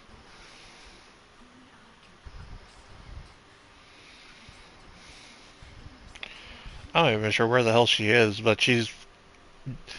It's definitely sounding like she's having a uh,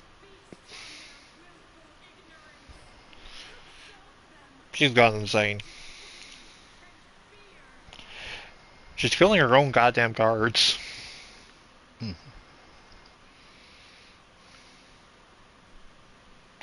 As I'm just walking towards the black hole at the center of the galaxy. Hmm.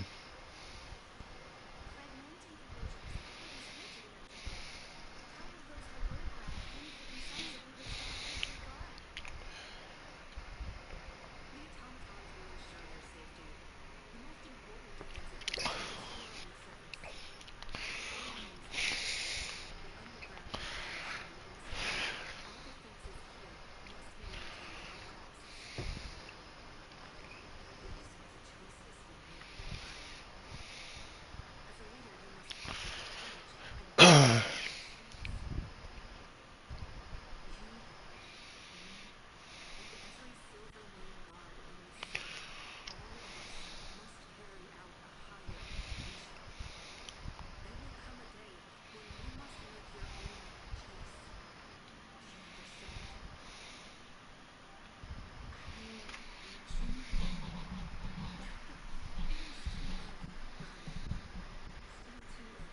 understand when the time's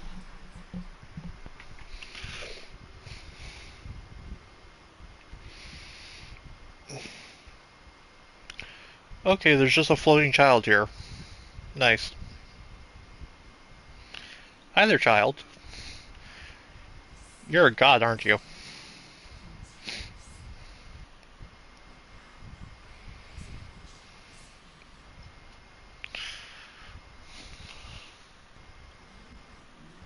All that men defy the will of the Stellaron afterglow. We believe in peace now. The Fragmentium Blizzard has 700 years. There is no fear. We have never for our successes. Only desire. Desire we live to receive more. That in itself is torture. Not to mention the haunting risk of temptation.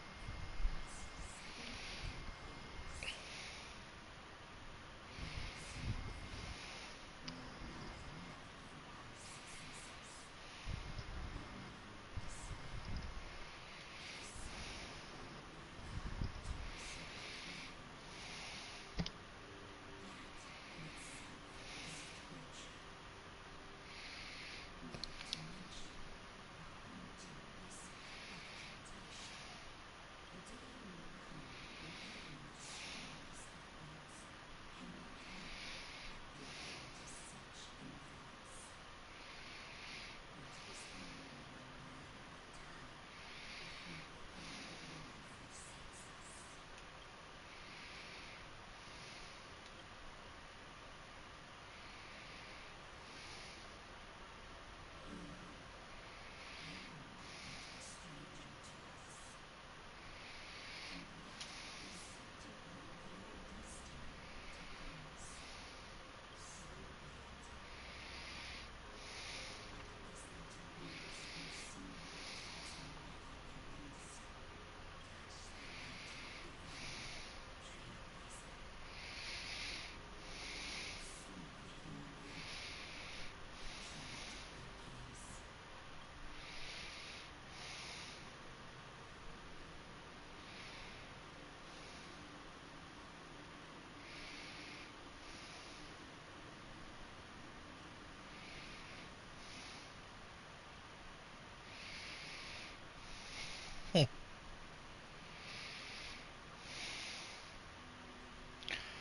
Epic anime cutscene time.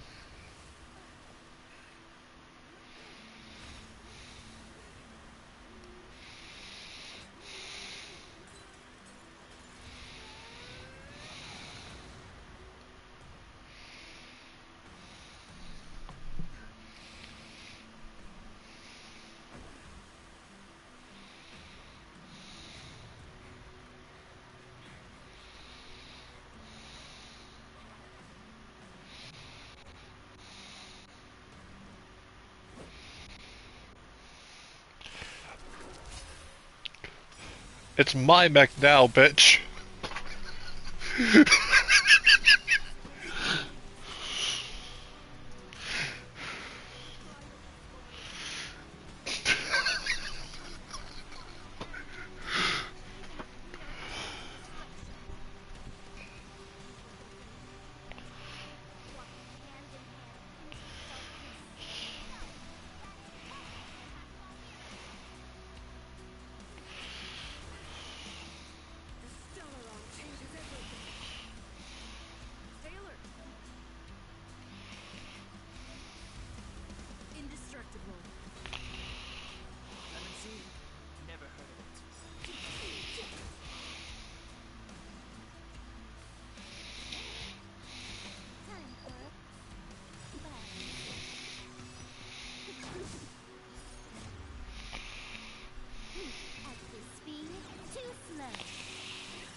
Oh damn.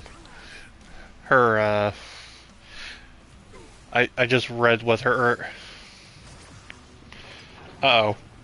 I think I just made I just activated the mech.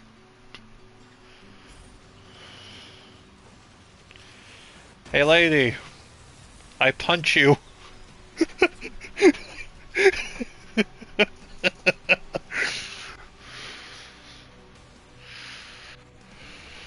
time is now.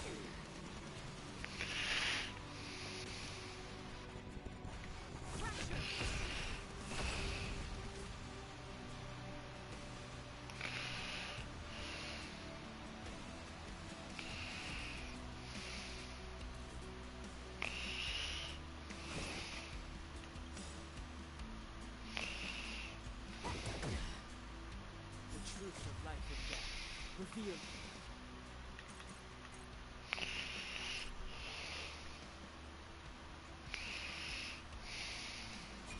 This search is but a vision.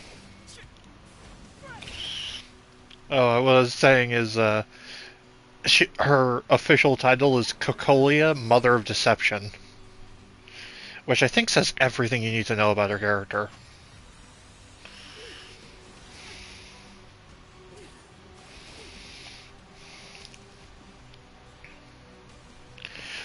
But I don't really care much about her character right now because I have a goddamn fire lance.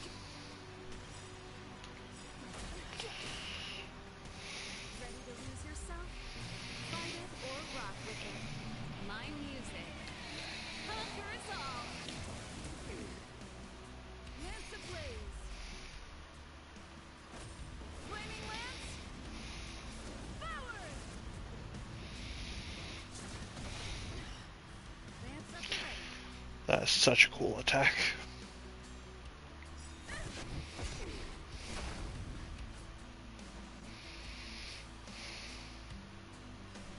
for a ball.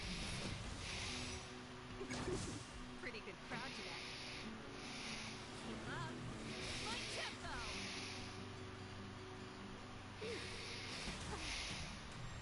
Brave new world. Step aside. I have no interest in swimming cut. Can you let me have some fun? I'm on guard. Defend the weak.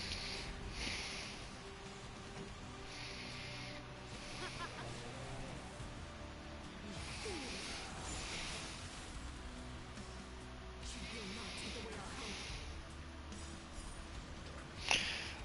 Alright. Ah.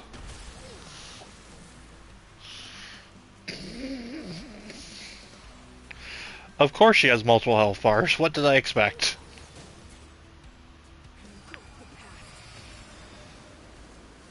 Lemon sea never heard it.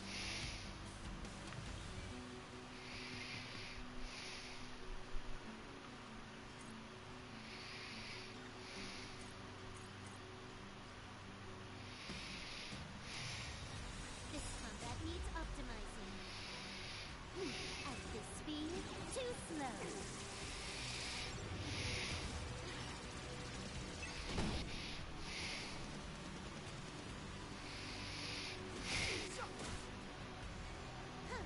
More enemies.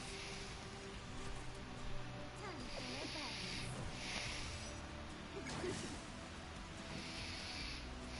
Turn up the volume.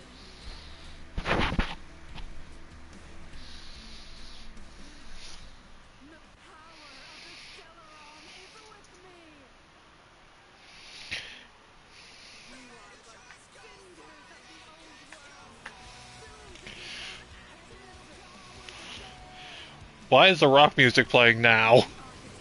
architects of a new world. Like with vocals, like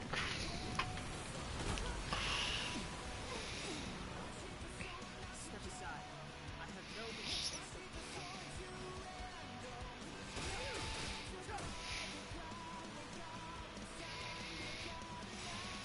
The truth of life and death revealed. This search is but a vision. Ready to lose yourself? Fight it or rock with it. My music. Conquer us all. Lance upper ready. Fracture.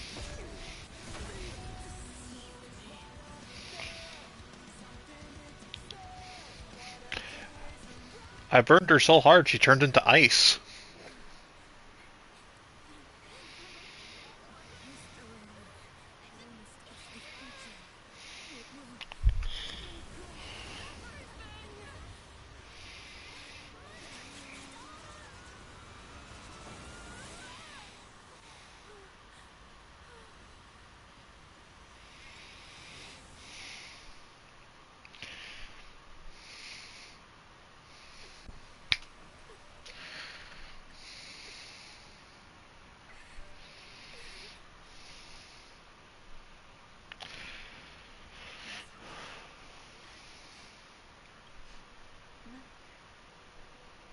Did you wake up from that dream? Wow. That was a tough trailblazing expedition. We made it! But, what are we gonna do with the Stellaron? Usually Mr. Yen handles it. I've informed Himiko and Mr. Yang. They'll steer the Stellaron. Nice! The crisis on this world is basically over, right? March, uh, the girl's mother just got Thanos. There, you really shouldn't be this cheerful right now. The storm still rages on. Now that the Stellaron is sealed, the eternal freeze will slowly recede.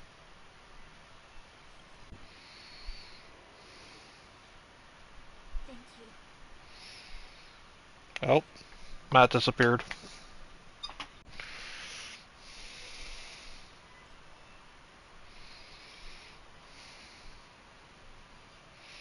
This victory is only the beginning for Bellabelle. Mm-hmm. There is still much to do. The people will have felt the effects of the engine of creation. There are so many questions to answer, so many truths to reveal. Mm, I don't know whether I can get the people to accept all this. fair.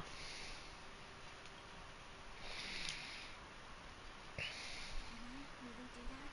Tell everyone about Mother's true motives?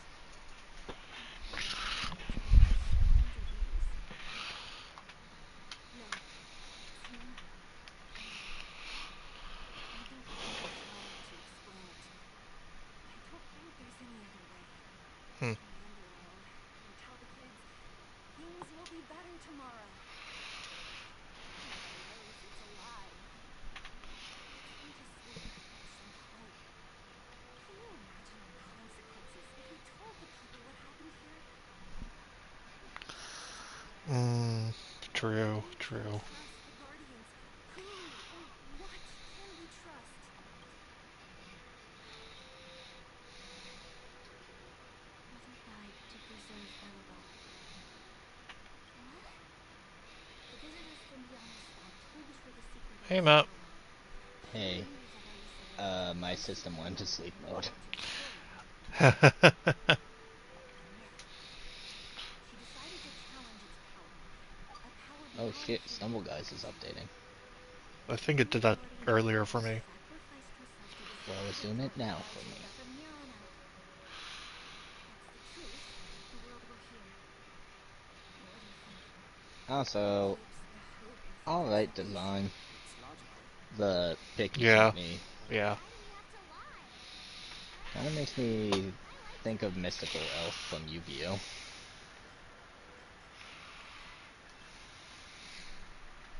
Hmm. I think your mother's right.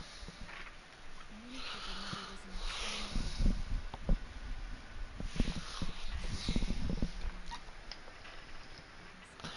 So we've just.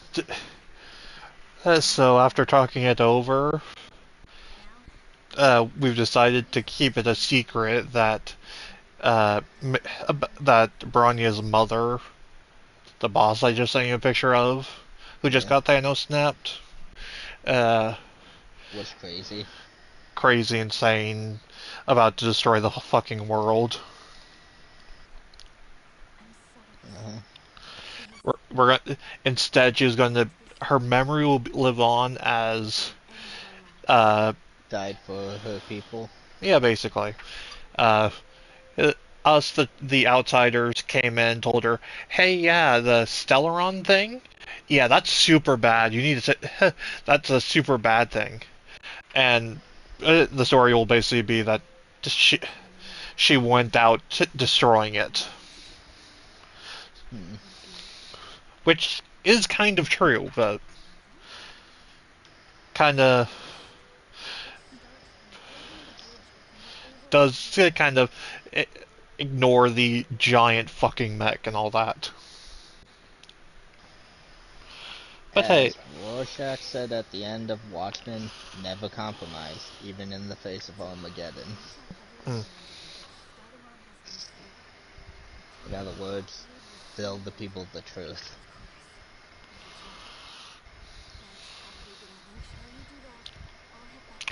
I mean, yeah, but if you find out that you can't even trust the supreme ruler of the planet, who can you trust? Maybe there shouldn't be a single supreme ruler. Well, to be entirely fair, it's a supreme ruler of the only city on the entire planet.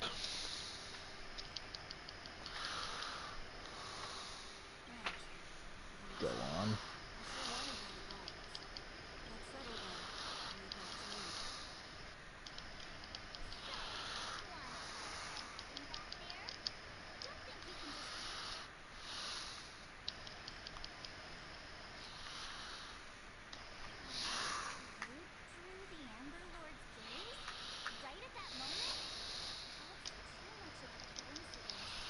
She probably doesn't know how bad it got.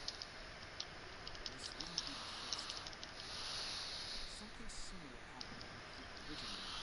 I thought it was because the Stellaron was relatively distant, but let's hope some of this isn't confused. We shouldn't distract him from what we How need. does it being the only city, like, how does that somehow make it where it's okay? Um, she's the ruler of the city.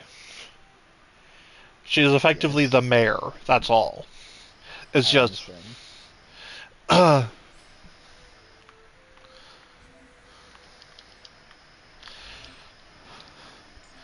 like, I'm not necessarily saying that it's a good thing.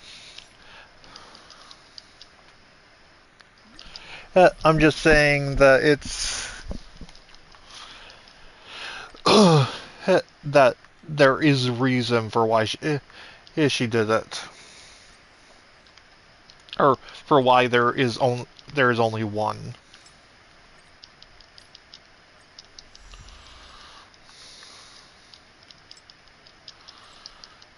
Maybe it's a good reason, maybe it's not, but there is a reason.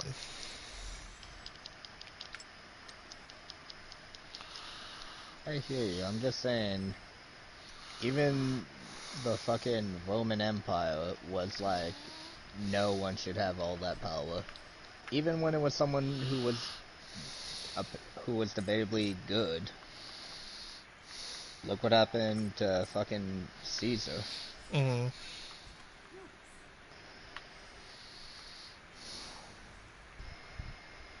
Obviously, that's from Rome's point of view. He was great and everything. But my point is the fact that even though he was loved by all his people and they saw nothing wrong with whatever he did, they were still initially like, okay, yes, Brutus and the other motherfuckers were right. They can't just have one leader and then immediately turn on them after finding out from Caesar's true best friend that he fucking cared about his people so much that he even like left all his money, making it where everyone was gonna get at least like a gold coin or some shit. Mhm. which ironically resulted in him becoming the successor instead of them.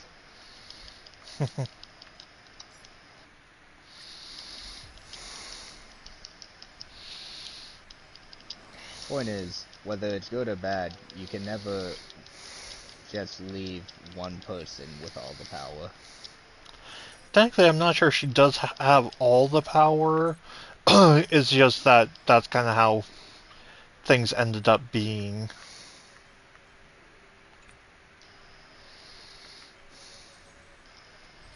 That sounds very suspicious.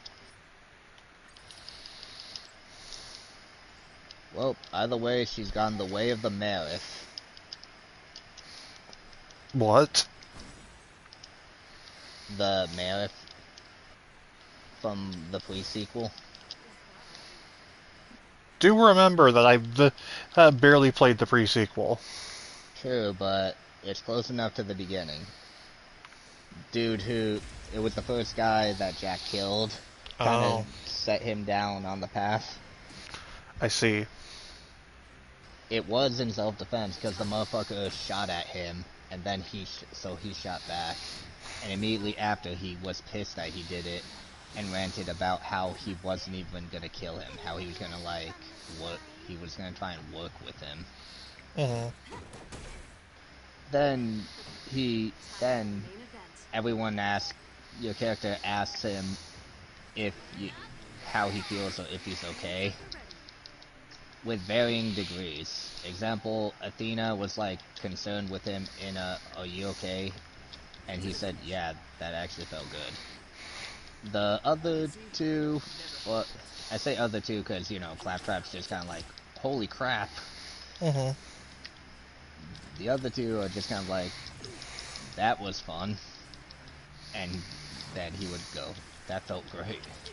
Point is, you could say, that was effectively the Cain and Abel situation for Jack. Mm. As in the original sin, the first murder.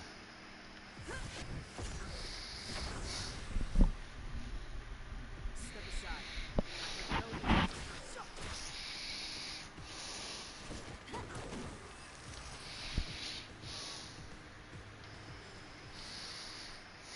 Will of preservation.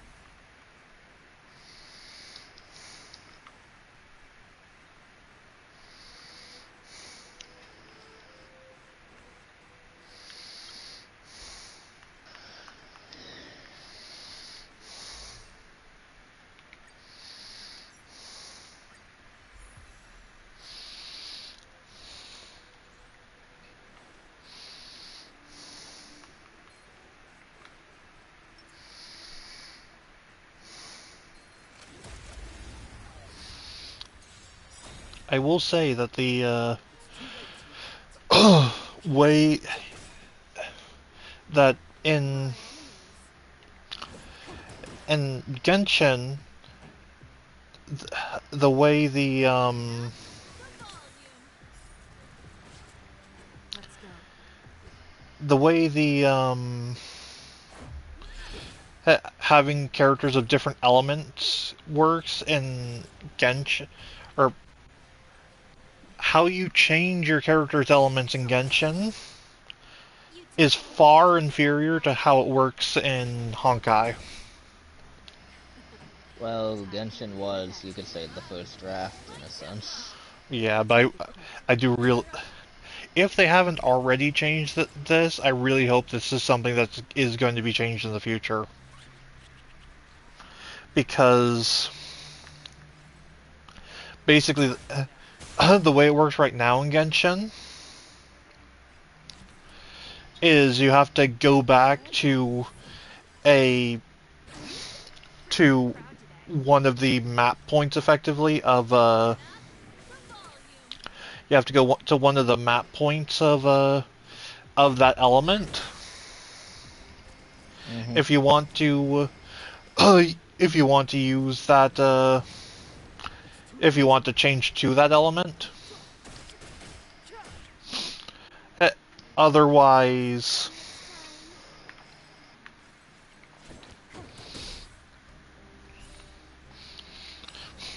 uh, but, like that's just it. Like you're Uh-huh. you have to go back to if you want to go back to using wind, you have to go back to Mondstadt and talk to a statue of seven there, and it just gets annoying basically. Like it basically just means, okay, I'm just going to use wind permanently because I don't see a point in going back to going to a different location every 5 minutes when I want to use a different element. But with Honkai here, I've just unlocked my second element, and now that I've unlocked it, I can just go into my menu and change it with like a single button press, basically.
I have to say, I do find that mildly humorous. A guy beat up in the last stream Uh-huh. basically just invited me to come beat up all of the other guards in the area that I beat him up in.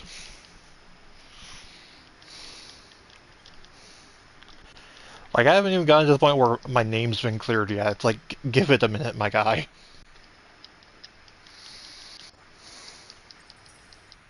Not gonna lie, for a moment there, I thought you were saying he's inviting you to beat people up. He is! Oh. What is wrong with him? To be fair, to him, he's inviting me to be the main drill master for for the rest of the guard force. Which is just a Okay, very fancy way of him saying, "Hey, do you want to come beat people up for me?"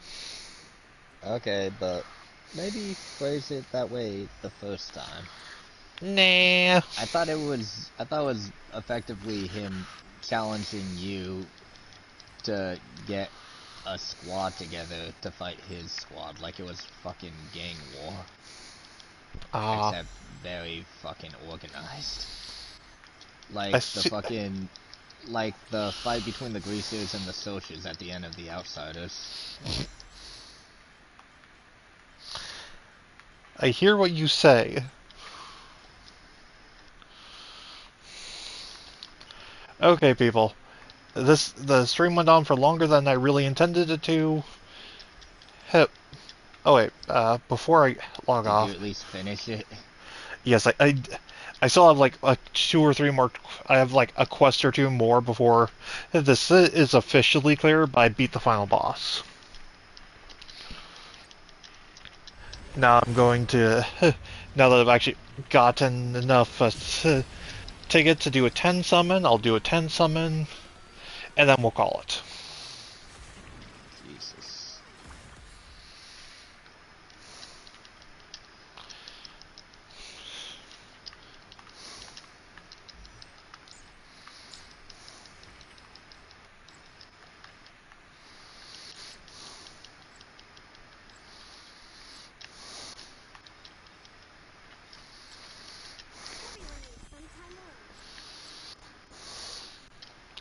Okay.